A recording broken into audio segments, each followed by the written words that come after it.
मुलज़म ने जो चेक जारी किया है उसकी फोरेंसिक कब और कैसे करवाई जा सकती है।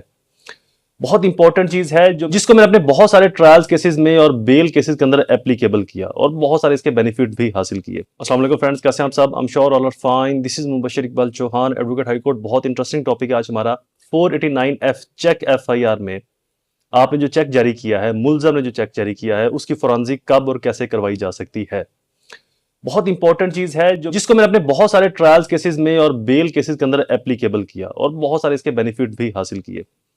मोस्ट ऑफ टाइम ऐसा होता है कि जी एक बंदे के खिलाफ एफआईआर आती है, चेक की कि जी इसने मुझसे इतना पैसा उधार फलां जगह पर लिया था, उसके बाद मुझे चेक दे दिया, फलां डेट का मैंने जब कैश करवाया तो बैंक से डिसऑन स्लिप लग गया इनसफिशिएंट बैलेंस की, इसके खिलाफ एफआईआर की जाए।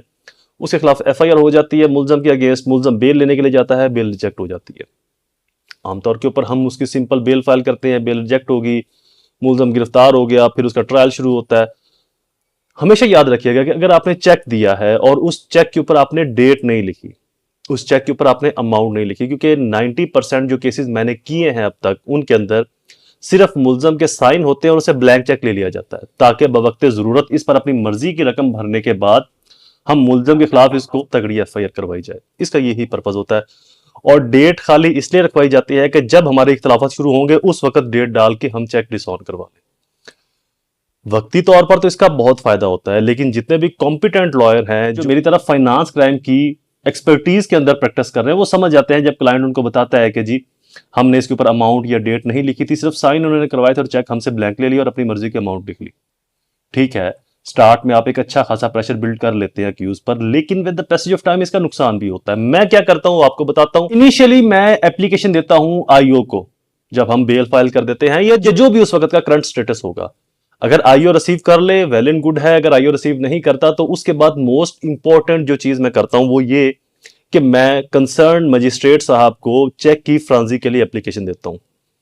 वहां पर कि जी इस चेक को फ्रांसी करवाया जाए, मेरे इसके ऊपर साइन नहीं है, या साइन है तो अमाउंट मैंने नहीं लिखी या फिर डेट मैंने नहीं डाली, या जो भी इसके अंदर रिफिलिंग की गई है चेक पर। अगर ट्रायल स्टार्ट है मुलज़म का तो कंसर्न ट्रायल कोर्ट के अंदर एप्लीकेशन दी जाती है फ्रांसिक ऑफ चेक के लिए कि इसके ऊपर अमाउंट मैंने नहीं लिखी, डेट मैंने नहीं डाली, तो इसका फ्रांसी करवाया जाए।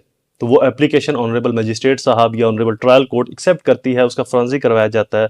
तो फ्रांसी के अंदर ये चीज सामने आ जाती है कि अमाउंट मुलज़म ने नहीं लिखी थी, हैंडराइटिंग के अंदर डिस्प्यूट आ जाता है, उसके बाद इंक के अंदर डिस्प्यूट आ जाता है, चेक के ऊपर जो साइनिंग की इंक है और जो अमाउंट की इंक है, स्याही है या जो डेट की स्याही है, वो मुख्तलिफ पाई जाती है।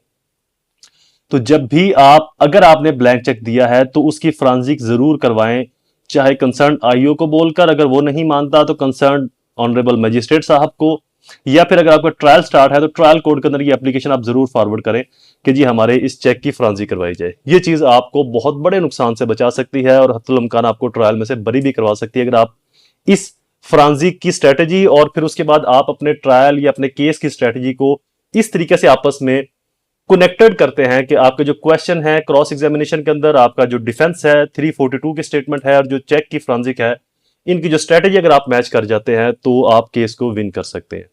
मजीद फाइनेंस क्राइम की मेरी बहुत सारी वीडियोस अपलोडेड है, उनके ऊपर जाकर different judgments, topics, suit for renditions, cancellation of cheque और बाकी डिफरेंट बेल और ट्रायल की चीजें, आपको वहां से बहुत कुछ सीखने को मिलेगा। Stay connected, press bell icon. दोबारा हाजिर होगा किसी और इन्फॉर्मेटिव वीडियो के साथ, तब तक मुझे अपनी दुआ में जरूर याद रखें। अल्लाह ताला आप सबका हामी नासिर हो। वस्सलाम।